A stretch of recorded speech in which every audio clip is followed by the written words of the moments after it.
Well, good afternoon, everybody. Hopefully you can see and you can hear and everything looks and sounds okay. If you could let me know in the chat, that would be absolutely fantastic.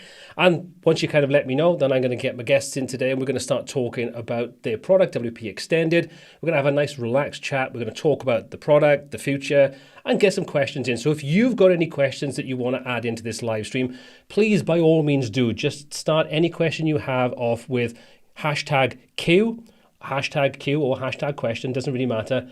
Makes my life a little easier then that I can see the questions as they come in and we can go back and address those as we go through the live stream. But if you could let me know if you can hear me and you can see me and everything looks and sounds okay, that would be absolutely phenomenal. But I'm going to get my guests in today. So I'm going to say a quick hello. So good afternoon, guys. We've got Matt and we've got Dan, and we've got Taylor in from, what's the name of that software now? I can never remember. Oh yeah, WP Extended. How are we doing, guys? Anyway, so I'm going to pass it over to you, Dan. How are you doing today? Yeah, really good, thank you. Yourself? Can't complain. It's not raining for 5 minutes, which is always good. Yeah, not bad, thank you. Not bad at all. Taylor. Yeah, it's classic weather for us Brits. That's the only thing we seem to talk about. It is very true. We do talk about it a lot because it's usually rubbish. And if it's not rubbish, it's too hot, and then we complain because it's too hot. Anyway, that's all good. So for anybody that doesn't know, Dan, I'm going to pass it over to you first of all. What exactly is WP Extended? And just let us know a little bit about the plugin and what you do with it. Yeah, sure. So WP Extended is a modular plugin which combines many of the plugins that you'll find, popular plugins that you'll find in the WP ecosystem, lighter versions of them. So, for example, SMTP setup, post ordering, disable comments, disable blog. We've got over 40 modules rolled up into one plugin. And the idea is to kind of gap fill where the CMS kind of falls short, by having to find a plugin to often solve a fairly simple solution that would be baked into other CMSs. And just to give you some sort of background around why I developed the solution originally is because I also run a web design agency, and at one point, we were managing in excess of 150, 200 client websites, and we quickly identified that most of our time and resource was spent on updating and managing plugins. As you can probably imagine, when you're managing that volume of websites, 10 times that with the amount of plugins, and then any issues that arise from plugin conflicts and things like that. So we developed a solution that we kind of cherry picked the features out of those plugins that we were using across our stack and just built it into a single solution.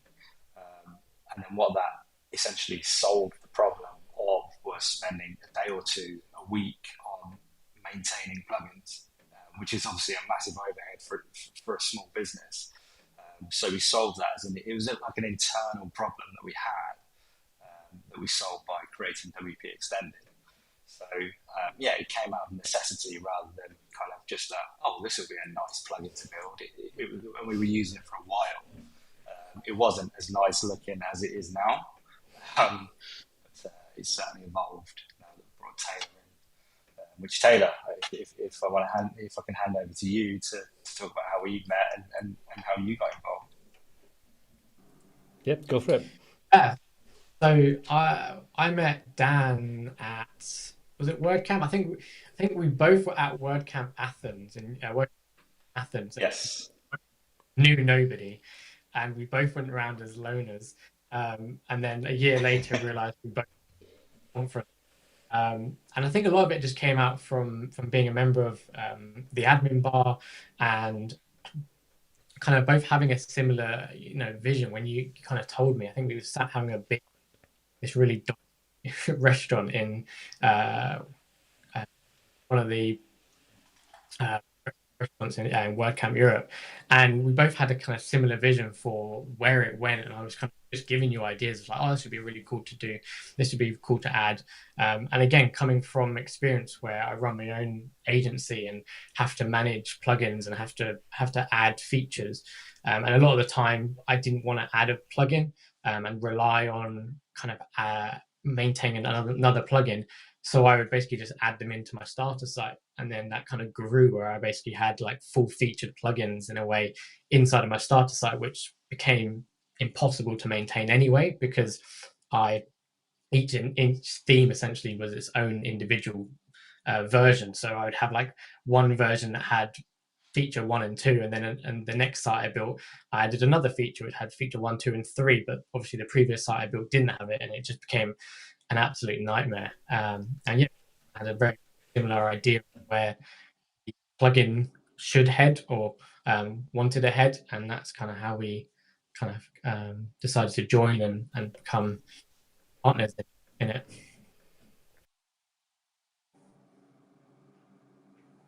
I think you're muted. There we go. I'm better. I said nice. It's always good to get a bit of a background story, kind of how you got together, how you kind of like started the software and everything. I mean, I know, Dan, we spoke probably way before Taylor was involved, and I was using and testing a WP Extended a long, long time ago. And I will definitely say that since Taylor's come on board, and I know that you guys that are all behind WP Extended, you spent a lot of time refactoring the entire sort of code base. And I think it definitely shows. I mean, one of the things that looking at some of the other tools, we'll come on to those in a minute, that are sort of like in the market that do a similar kind of thing. My experience was while they had the features, they all looked quite amateur. And speaking to some of the people that are behind those, there didn't seem to be any kind of real desire to make them look a little bit more polished. And I think if you're giving the plugin away for free, that's fine. And if you set it, forget it, again, that's fine. But I do like the fact that you spent time, even more so now, like I say, since Taylor's come on board, to make sure the product looks like a pro piece of software. And I think that definitely shows, and when you look at it and when you use it, it is a nice, simple, streamlined piece of software to use. So kudos for doing that. And I think also speaking to Taylor over probably the last year or so, where you've been talking about and developing, the sort of the core foundation of it, I definitely think you've done the right thing by refactoring it to make it the road ahead smoother and easier to start adding features in quicker than maybe if you tried to use the original code base, which would have maybe made it a little bit more time consuming and complicated to add those new features in. So well done for doing all that. I think it was definitely the right way of going about it. But my next question is kind of going to be, with the fact that there are already a couple of other plugins out there that do a similar kind of thing to what you do, they sort of all-in-one plugins that allow you to replace effectively, 5, 10, 15, 20 other plugins. What would you say separates WP Extended from those others? Like I say, not to bash any other tools, that's not what we're kind of talking about today, but what would you say is your differentiating factor between what you do with WP Extended and some of those other plugins that do a similar thing? Very good question, and it is quite a difficult question to answer because obviously um, it's so easy just to compare features, right? But I think for us, we hold a very strong ethos in that we really carefully consider everything that we do. Even more so now Taylor's on board. Taylor and I speak a lot. We speak about not just now, not tomorrow. We're talking years ahead. I think that's something that is probably the biggest difference in that. This isn't something to generate a ton of revenue for us. We took a massive gamble, refactoring everything, financially, resource, it was a huge decision to make, and I'm glad we made it. But I think that just shows the integrity of us and the team behind it.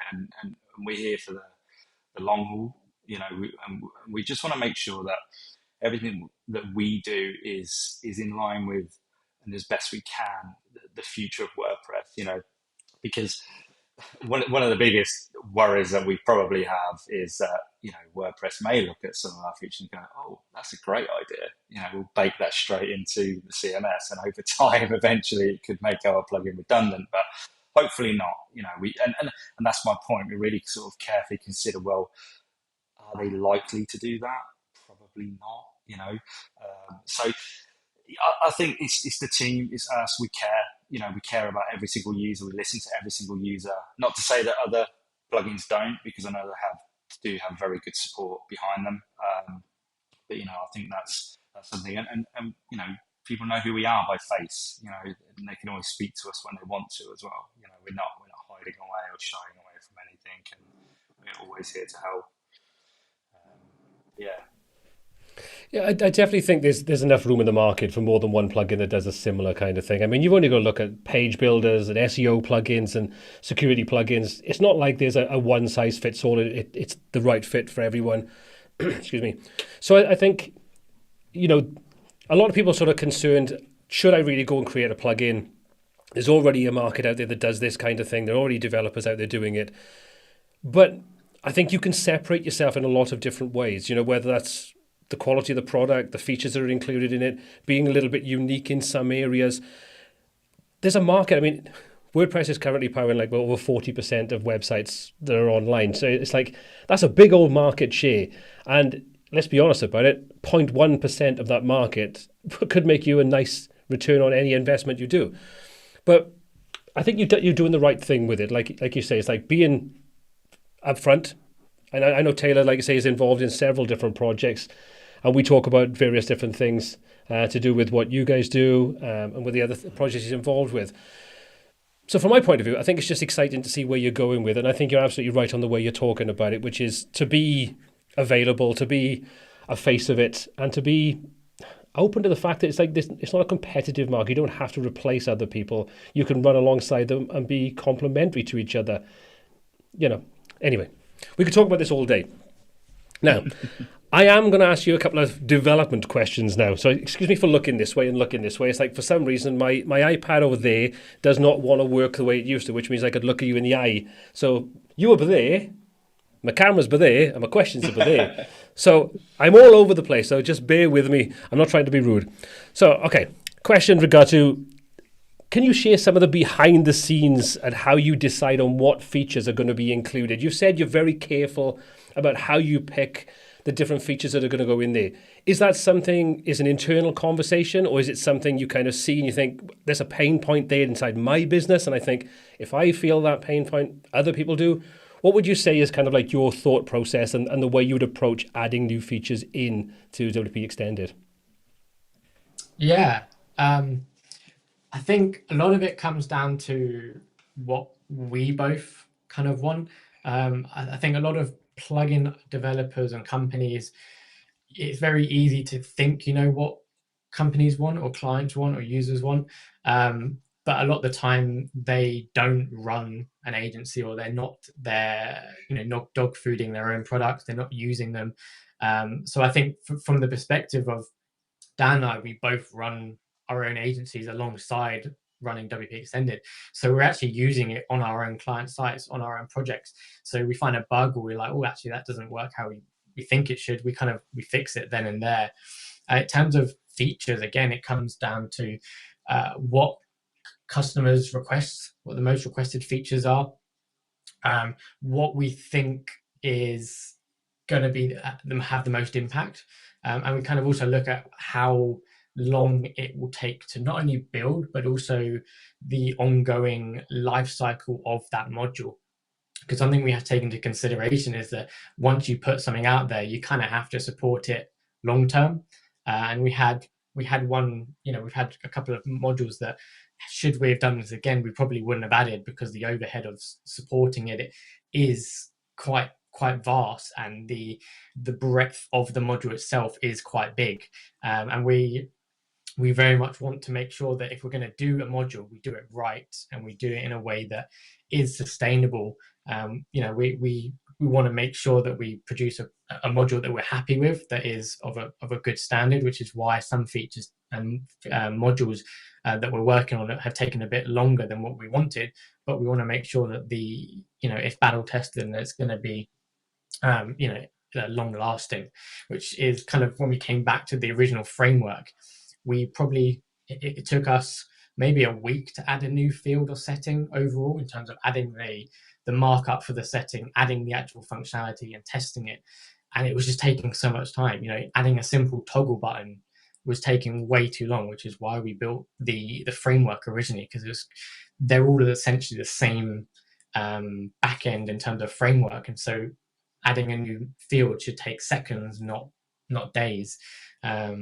I think that's the biggest part of the core of it, is making sure that we build something that is going to last and is going to kind of be performant. Because when you're competing with plugins that do it by themselves, that's the sole kind of responsibility and functionality of that plugin. So we need to make sure that we're on level, or if not better than what they do. Otherwise, it's not a better alternative. Yeah, absolutely. I mean, you do have to be very, very careful, like you say, when you are competing with a standalone product. I think we talked about this in other sort of like live streams and things. You do have to make sure that the features that you cater for are solid. You can't have that issue where you roll something out, it causes a problem. It's more difficult then to kind of find out where that issue kind of comes in. And the fact that, like you say, because most of what you've done so far to this point, and probably ongoing to a certain extent, is going to be based upon your real world experience running an agency, working with clients, it does help to sort of separate you from people that are in isolation just developing plugins or developing a specific plugin, because they can be very singular in their vision in what they're trying to achieve, whereas they might not necessarily be picking the features that people have pain points with. So it is, I think it's a good fact that you are approaching this, and you have approached it from an agency web designer's point of view, and not just from someone that likes the idea of doing something in WordPress. So yeah, and again, to go back to the refactoring side of things, I think again you did the right thing, because I think we've probably all been in the same situation with a website. You create something, for example, as a static website, then you want to add something, and everything is time consuming. Then you start to get into dynamic data, and you start to realize, that's much better. And then you get in templates. It's like, well, now what would have taken me days to do, I can now do in a matter of minutes, but the site isn't built in that way. So you go back and you rebuild it. We've probably all been there with client sites when we first started our journey as designers to where we are now. So it's probably very much the same. Okay, so keeping on that same path, what's been the most technically challenging feature that you've added in? Take the refactoring out of it. What would you say has been the most technically challenging feature you've added into the plugin to date? I think from what I've done, I would probably say menu editor. That module is an absolute pain, because you have to basically, because there's so many cogs that work with it, because you've got the core WordPress menu, but then you've also got all of the plugins that add menus in, like, I didn't even realize there's probably like 20 different ways you could add a menu item to the WordPress menu.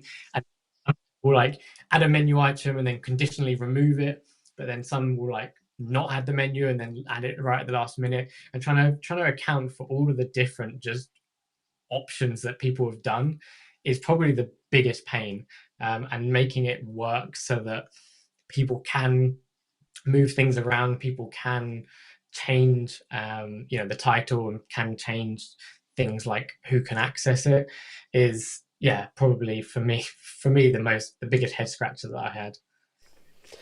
Would you say a big part of that comes down to the fact that WordPress's code base is a little bit ad hoc in certain places? It's not necessarily, it has a lot of technical depth over the years from the various different revisions. Would you say a big part of it is down to that, or just the way that people hook into the whole WordPress admin anyway? I think because there's no required standard, and because there are so many different ways to add something, it's very difficult to account for all of that. Like if you take, for example, adding some code onto the front end, like a CSS style or a JavaScript style, you can use the on-queue scripts, which is the preferred and the recommended way. But then some people just use the admin head and just output just standard HTML rather than linking to a CSS file. And then there's probably like 50 other different ways you can do it. As with WordPress, there's so many different ways you can do it, because it was expanded on and built upon, and then because they can't remove the way that you could used to do it because you will break sites, there is still the way in the past you could do it, even though people, in the WordPress docs, they'll say don't do that, use this method. Technically, there's nothing stopping you from still doing it that way. Yeah, having the technical docs there and saying what you can and can't do, or you should do, best practices and so on, is great when people read it. But the reality is, most people probably don't read it, and they'll just look at there's an answer, especially if they're using AI, because AI, for example, isn't exactly always up to date and always giving you the best advice. So yeah, I can imagine it's probably a bit of a pain, and I guess that's the problem with WordPress is the fact that it does have a lot of overhead from the revisions over the years. It's the same with companies like Adobe with the Photoshop and all the kind of Adobe suite. Microsoft is the same kind of thing. They can't really realistically go back and suddenly go, right, we're wiping the slate clean and we're going to start with a completely fresh code base. And also the fact there's probably hundreds, if not thousands of people over the years that have been involved in the coding side of things, the direction they're going in, and all those kinds of things. So I feel your pain. It's like going into someone's website that someone else has built and trying to figure out what the hell they've done with it. I think we probably, again, all lived that dream. So, Dan, I'm going to ask you this question. Is there any hidden gem or underrated feature in WP Extended that you think people should know about? Is there one, just a one little feature you just kind of think, why don't more people know about that one? Why don't more people use that one? Absolutely, there is. I think my absolute gem is quick search. It's honestly, if you use it, you can dive around the website so quickly. Why WordPress does not have a search the way that we built it at core is unbelievable. It was one of the features that I personally use. And when I go onto a website without WP Extended, I'm like, yeah, how do I get to, absolutely. I think one thing that we're going to spend a lot of time on now that we've been able to kind of cool down a little bit from all of the development that we've done is really put some spotlight on the modules, i.e. marketing, and really talk about these, because I think that's one of the biggest challenges is, yes, we have this whole array of modules, but we want to kind of deep dive into each of them and really talk about them individually, and yeah, sort of really put a spotlight on some of them. But yeah, absolutely, quick search is my, forget all the other modules, that's the one I'd use all day long. Taylor, what about yourself? Do you have one that just kind of makes you go like, more people should just use that one? It's just such a cool feature. I think mine is probably the post ID display, which is probably the most boring module that is added, and it's like one line of code, but it's just so handy. The amount of times I have to go to a URL or go to the body of the inspect to try and find what the ID of a post is, I can't count how many times I have to do that. So to be able to just have it in the row actions of a post is just super handy. It probably saves me a couple of seconds each time I have to use it, which is a lot. Yeah, it doesn't sound like a huge feature, but like you say, especially when you work with the dynamic content, you want to put in specific content and things like that. It is a pain to have to go to the URL or hover over the actual post or page, whatever, look at the bar at the bottom and go, oh, there it is. And so yeah, it's what sometimes it is those little features that you just kind of think, now I use it, I couldn't live without it. Just daft. Yep. But to kind of pick you up, Dan, on something you said there is that you want to sort of spotlight and feature the different functions that are available. Speaking to a lot of different sort of developers and people behind plugins and things like that, one of the kind of things that definitely stands out in so many use cases is the fact that developers suck at trying to show people how good their plugin is or what the features that are good in That's good great. Kind of educational content or good informative content. Would you guys say that that is one of your weak points? Absolutely, I think, but it's not. It shouldn't be, given the agency that I run. We help and support with marketing for a lot of our clients, so there's absolutely no sort of excuse for it. However, it's kind of had to sit on the back burner until certain modules and features were ready, because we didn't want to pull the trigger on things and then kind of miss critical features and things that we could really talk about, because it ultimately it'd be a waste of investment, a waste of time and resource by doing that, and then we release it. It's actually better than what we talked about it as. But it's going to be a heavy focus over the next 12 months, where now that development has settled down, we've got an internal clear roadmap. It's something we're going to put a lot of weight on now, and And that's where a lot of the investment goes as well, because as I say, Taylor and I do have other businesses. A lot of the revenue that we generate gets pushed back into WP Extended. So it's not like, we're taking, the revenue from the business and having a jolly good time. We're pushing it back in to make this better and better as we go along. And we're really considered with that and where we're going to spend the budgets that we have. And that's going to be, a heavy focus over the next 12 months. Yeah, marketing and education and training and just demonstrating how different features work isn't something that comes naturally, I think, to everybody. How do you convey that information? How do you convey the benefits of using that tool, that function, that software, whatever it is? So I do think, after speaking to quite a few different companies and developers and things, I think it's something that is definitely worth putting some time and effort into it in whatever format that takes, whether that's sort of, outsourcing it, whether it's doing internally, finding someone that's just like comfortable on camera. Because I do think that having screen recording with just a voiceover is okay, but I think it lacks that kind of personal touch where people can kind of connect with the face of the brand, as it were. Like, if you look at like WP Managed Ninja, for example, they've got a couple of people inside there that are the same faces you will see every single time. But you look at some other companies that have, should we say, people that are on YouTube, content creators, whatever, but there's like a bit of a revolving door there, and you kind of never get the feel for that. That is kind of like someone that's really kind of likes that particular product or that brand or that service. It's just like they're being paid to come in and do it. Does that make sense? So I think if you do go down that route of creating any kind of content, whether it's educational, informative, or whatever, I would say one of the key things to take away is to find either someone internally, someone externally, whatever it is, that you can work with long term, because that has the same kind of passion for what you've created. It helps a lot. You can tell the difference between someone that's just talking about something because they've been paid for it, as opposed to someone that actually uses that in their everyday life, whether that's commercially or internally or in whatever format. So that would be my 2 pence worth. Not putting my name forward, by the way. I'm not saying that. I was just about to say, Paul, is that an offer? No, it's not a sales pitch. If I'm honest, I got the wrong way. I think Taylor's a great person to do this kind of thing because he's comfortable on camera. I think you've got a great speaking voice, and I think you do a really good job of becoming the face of it because you were already internal to the software, internal to the brand and the product and the company and the ethos behind it. You know what it is, what it's all about. And I think there's a benefit there. Some people don't have that in their companies. Other people do. And I think Taylor will be a good person to become the face of it, the outward face of it, even though, you already kind of know. See? So Taylor, my commission is 25%. Just put that out there, okay?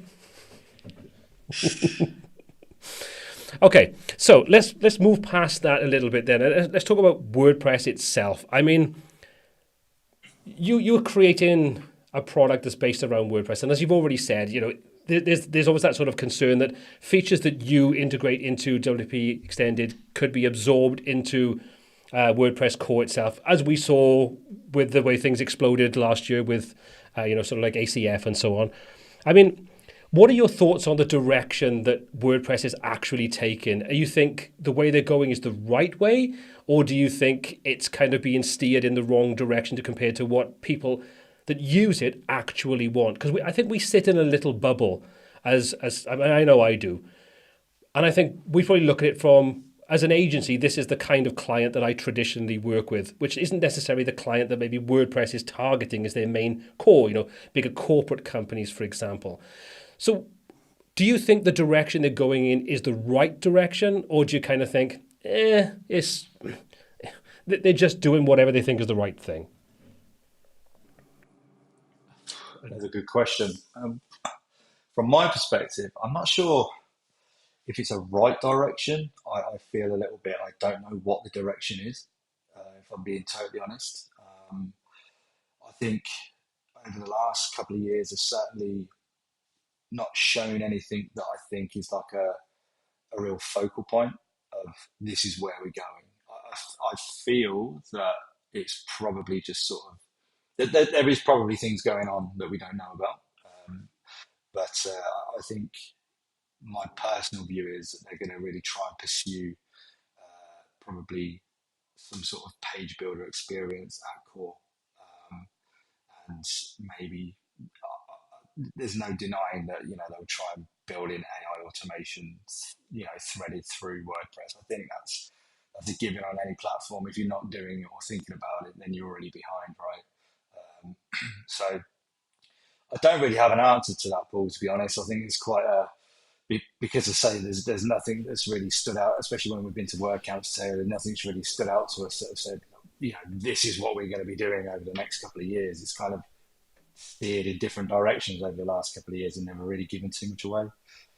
That's quite a on the fence response to that, but I don't really have anything more than that. Taylor, what about you? Do you have a kind of a different take on it? Because I mean, you were involved in a lot of communities, a lot of different projects and things like that. So you might have a slightly different take to maybe what I would have, maybe what Dan would have. What are your thoughts? I think that the direction is a lot of what WordPress is and has become. I think a lot of it is because of the community, the plugins that have been created, the plugins that kind of paved the way for WordPress to kind of be where it is now, to be powering 40% of the internet. And I think as long as they keep the position of WordPress in a position that is extendable, is kind of you can hook into it, then I think WordPress can be whatever it wants to be.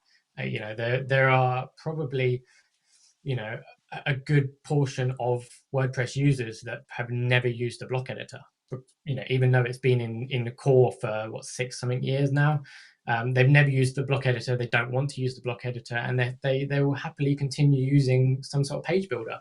And I think as long as that remains the case, where anyone is free to add any sort of plugin, add-on, however they please, I think WordPress is still going to be a highly used platform, still going to be probably one of the top. But I think that the barrier to entry, especially for what it seems to be kind of more mum and pop kind of business owners to be able to spin up and set up their own website, I think is probably the direction that they're trying to head. I think especially with WordPress.com, that's their core business, is having people sign up and use AI to spin up their website. But like we know with a lot of it is that, yes, it can build websites, but can it build websites that are performant? Can it build websites that are scalable? Can it build websites that are meet kind of international guidelines and laws? That's a big thing, is even a lot of plugins out there still don't conform to certain requirements with EU laws, for example, Californian laws. And that's I think the difference to where you have agencies that come in and can do that because they know all of the regulations. Same way you could say to ChatGPT, can you write me a contract for for your company? Yes, it could probably do that, but at the same time, you're not going to know the ins and outs and the regulations like a solicitor or a lawyer will. And I think that's kind of where we're at with WordPress, and the future is WordPress are going to do what they want to do, as long as it's owned by the foundation with a small handful of people. They will always have the control because it is their project at the end of the day. But I think as long as it's open source and is as community driven as it has been, then we're probably not going to see much change. And we know the speed of development for WordPress. Yeah, snail slow. Do you think though that I mean, I don't know what tools you use. Actually, I know a lot of what Taylor uses to sort of build websites, but Dan, I don't know what yourself. Do you think that the block editor, the sort of Gutenberg, the core sort of way they're doing that these days with full site editing and so on, is actually making it easier for people to get on board or more difficult? Because from my point of view, maybe it's just because I don't use it that much, i.e. pretty much not at all, that it kind of just feels a little bit too all over the place. Let's take out the whole disconnect between the dashboard and full site editing, those kinds of things. We talk about that, to the cows come home. But from a usability point of view, do you think that they're actually making things easier or more difficult for the typical kind of, like you say, the mom and pop kind of business that wants to kind of get in there and build a website quickly? Are they losing ground to the likes of Wix and Squarespace and those kinds of platforms that are fundamentally, they give you a powerful option should you want it, but they also give you an incredibly simple starting point? Do you think WordPress can ever compete with that? Do you think it's just too complicated and becoming more complicated because of the direction they're going in? I think from my perspective, they just by doing that, I think there's too much of concern over breaking people's websites. I mean, they have to do this so slowly that there's so many permutations, millions, that they can't just change everything, and then suddenly make this a core feature that has to be used. And I think that's its biggest, that's like its Achilles heel. The only way I've really thought about this and sat back and thought about it is just roll out a brand new version of WordPress, like a completely separate solution, almost like a V2, just something where you build on that, not try and fix whatever they're doing in this, I'm with you, Paul. I don't use it. In answer to your question about tooling, we build everything. We build custom themes. We've sort of really diluted our client base down to quite a minimum, but we build like high performance, scalable websites now. So we use tools like Tailwind, and a really cool tool that we're using at the moment is Alpine JS, which is really neat. It's like a React JS framework, really, really tiny footprint. But yeah, in terms of WordPress, I very rarely use it, the block editor. And I know you mentioned there about like the janky interface. That's the biggest reason why I don't use it, because I go in there and I'm immediately like, oh, I don't like this. I'm going to just do this custom up theme. It's just easier. Yeah, that's my take on it. I can't disagree with you. I say, Taylor, you're more, I mean, unless I'm wrong here, you're very much into the generate press, generate blocks kind of setup, which I know from my point of view is like that for me would be the closest I would want to get at this point in time to core WordPress and, the sort of side of things. I mean, do you see yourself moving away from that and moving closer to the core, or are you still kind of like, same as myself and Dan's like, it's there, but I try to ignore it as much as possible in favor of the tool set that I prefer and I'm more efficient and proficient with? So for me, I've kind of run a couple of different tools kind of over the past, because a lot of what I've been doing recently is just a lot of custom development, kind of both outside of WordPress and also kind of in for clients and the plugin development.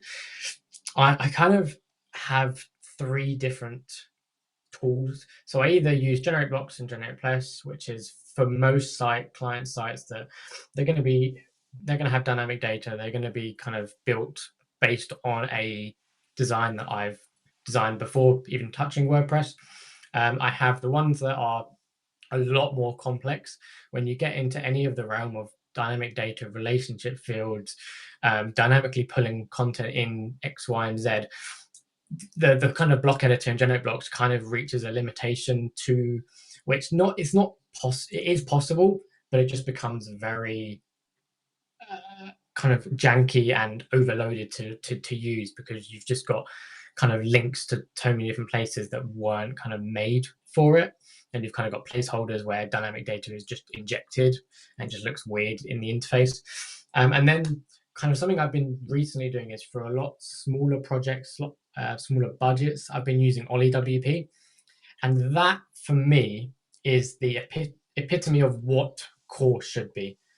I've been using it. It's really nice having all of the pattern libraries already set up, and for me to be able to go, I want this kind of section, I want a services grid. I just go into the pattern library and I find one, I click on it. I know it's going to be automatically responsive because they've already been designed to do that. I like the fact that spacing and typography and things like that are limited to like small, medium, large, extra large, and you can set a scale for padding, so you haven't got arbitrary values where clients go in and go, oh, well, this one looks about 3 pixels, this one looks about 4 pixels, this one looks about 7 pixels. And so that's why a lot of sites that people that aren't web designers make look so disconnected, is because the spacing isn't the same. And so by having a very nice slider that you can kind of set small, medium, large padding, it really makes the whole site cohesive. You have a palette that you're limited to. And I think that is what core should be, in terms of that's how the default configuration of core is. There's enough resources there to build hundreds of patterns, pre-made patterns that are good and are for so many different kind of use cases. Obviously, people have so many different service-based websites. They have blogs. They have, e-commerce, if you're going to include Woo, for example.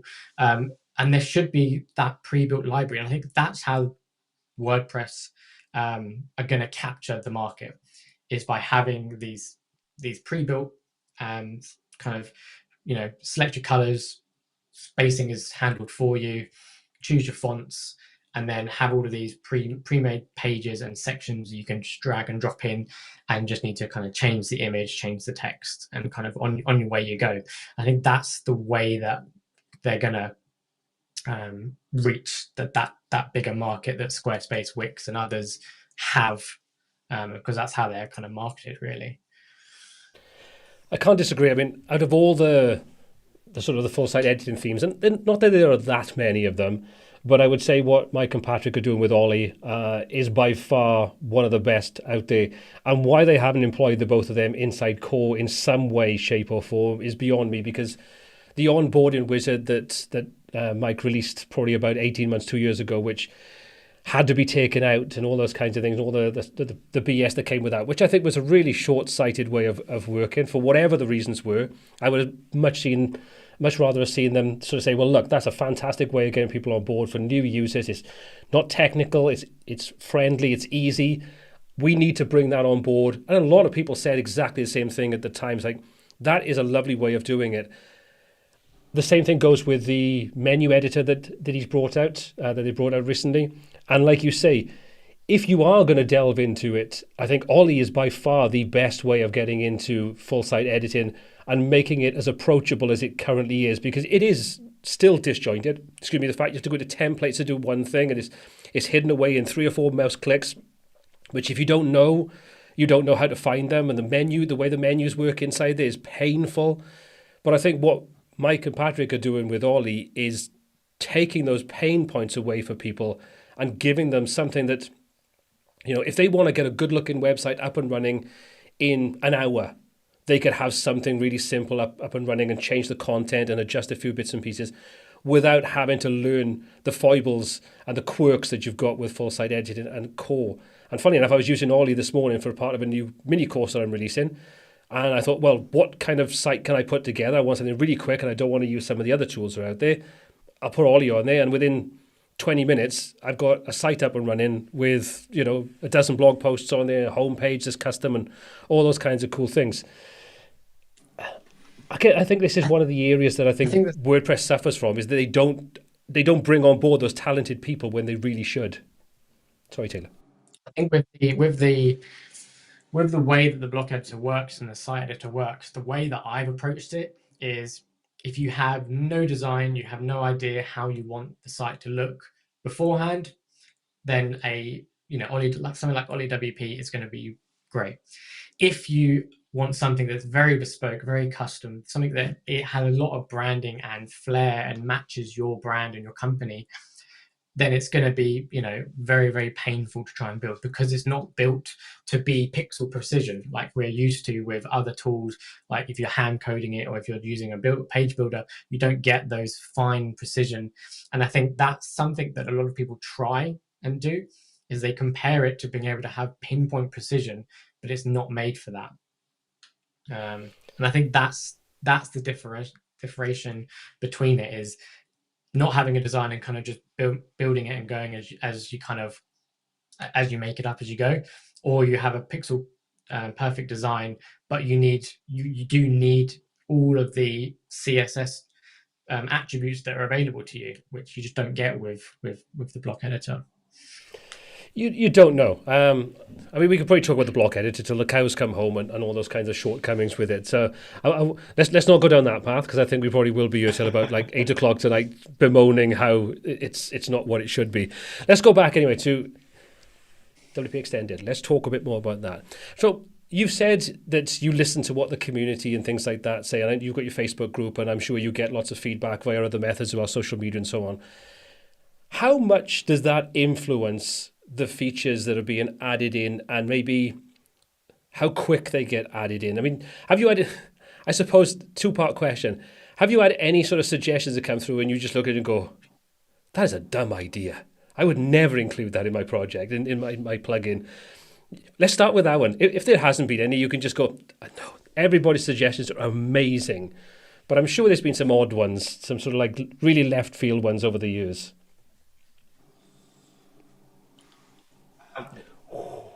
Yeah. I don't know how to answer that one. I mean, we do get a lot of suggestions, and I'll be quite honest, the ones that are kind of really sort of left field are the ones that are so unique to their build. It's like, I wish it could do this for this very specific reason. We sit there and go, well, that's not going to solve a problem for anybody else whatsoever, you know. So we do get a lot of that, but equally we do get tons and tons of really good suggestions. I can't think any off the top of my head. Can you, Taylor, that have been like a bit wild? I mean, some of them are just kind of, yeah, like you said, very, very specific and unique to that person. And sometimes it's because they're trying to solve a problem in a specific way, or in like a backwards way that, you know, it's against how is the recommended way. And so because it doesn't do it the way that they want to do it, or they think it should be done, that's why we then get the requests, essentially, because they're kind of like, well, I really want to do it this way, but it's, you know, it's like, well, you can do it this way, which is basically the same but slightly different. And they're like, you know, that's probably the biggest one. People are very specific to a general problem. I can empathize with that. I mean, it's very similar. The comments and things that I get, it's like people go like, "Oh, can you create a video on this, and this, and this, and this?" And it's like, do you want me to just build a bloody website for you? Because that's what you're asking me to do. Is can you show me how to install Bricks Builder into WordPress, how you can set up a database, how you can then create a full e-commerce site alongside a listing site for cars, and I want to sell houses as well. Could you do a tutorial on that? Yes, okay. I've got the next 6 weeks of my time so you can go and sell that to a client for like 10 grand. You do get some very specific requests. So yeah, I can imagine you probably do look at it and go, I could do that, but no one else would use it. You'd just be like, you would buy it for that one purpose and nothing more. So yeah, I get the feeling there that you do have to be a bit more selective about it. Yeah. So without giving too much away, what can we expect to see? What kind of new features can we expect to see rolling out, or kinds of features? Like I say, don't have to be specific, over the next, let's say, 6 months, because obviously that we've got the holiday period, everything coming up in between, and you know, like you say, you've both got agencies that you run, so it's not like all of your time is devoted to this. But any features you kind of think, I'm excited about that, I want to share that. Like I say, don't have to be specific, you can be as broad as you want to, but I think I'd love to know what's coming next, and I'm sure there's a few other people in here that would like to know as well, or get an idea at least. Yeah, wait, Taylor. So I think the kind of the modules that we want to add are ones that basically just replace existing plugins that we both use in our agencies for the most part. So I think the one that we're working on at the moment is a kind of Happy Files alternative. So a solution that allows you to organize not just media items, but also all of your different post types as well. I use that a lot on my client sites because it just makes it easier to navigate and structure things. So that's probably the one that we're working, the next big module that we're working on. We have a couple of other smaller ones, and kind of we're trying to make sure that we go about this in the smartest decision, because there are some features that kind of have overlap, but also we don't want to pinhole ourselves into a module which we then need to either combine into one module or break out into smaller modules, because migration and stuff just becomes a nightmare in that regard. So yeah, I mean, do you want to take the next one, Dan? Yeah, so as Taylor says there, we don't want to pigeonhole ourselves into something, but we're looking to build in a passwordless login, and also a magic login feature. Kind of selfishly, it allows us to support better, because quite often what happens is we get requests come in that they're having difficulties, and then they provide us with login details and they don't work, and then we go round and round and round. So it's just like, no, use our module, just give us a quick link, and then we'll just jump in and we'll be able to fix it.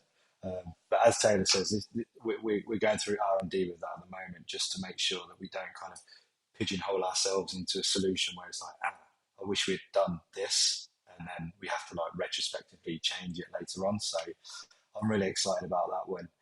Like I say, it's not just going to be really useful for us, but it'll be certainly really useful for a ton of users using WP Extended. But I'm really excited about that one personally. We're also planning to kind of go deep Oh, of existing modules.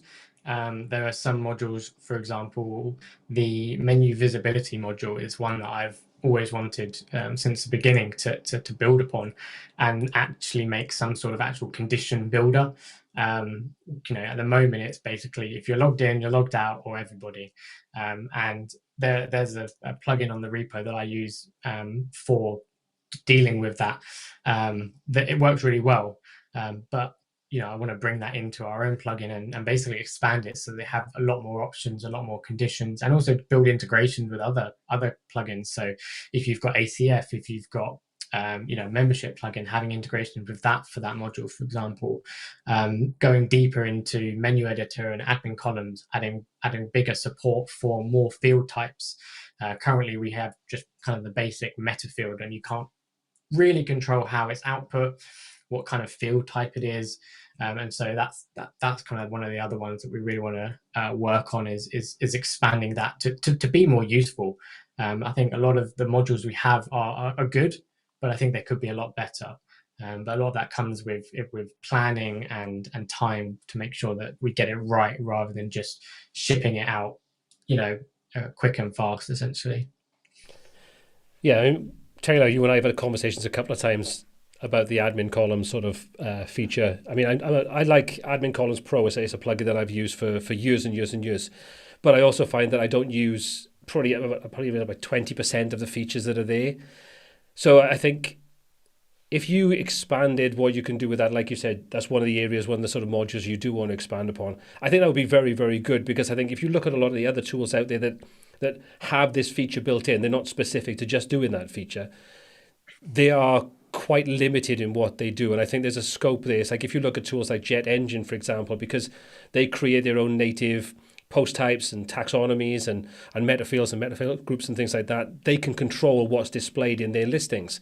And that is incredibly useful, because when you do start to create more advanced websites using sort of custom fields, custom metafields, taxonomies, and all those kinds of things, the basic info that you get out of WordPress is not enough by any stretch of the imagination. So I think that is a tool that no matter what you're doing, if you are creating something that's a little bit beyond the basics of WordPress, is an incredibly important feature to have. Again, why things like that are not included in WordPress itself, it seems crazy.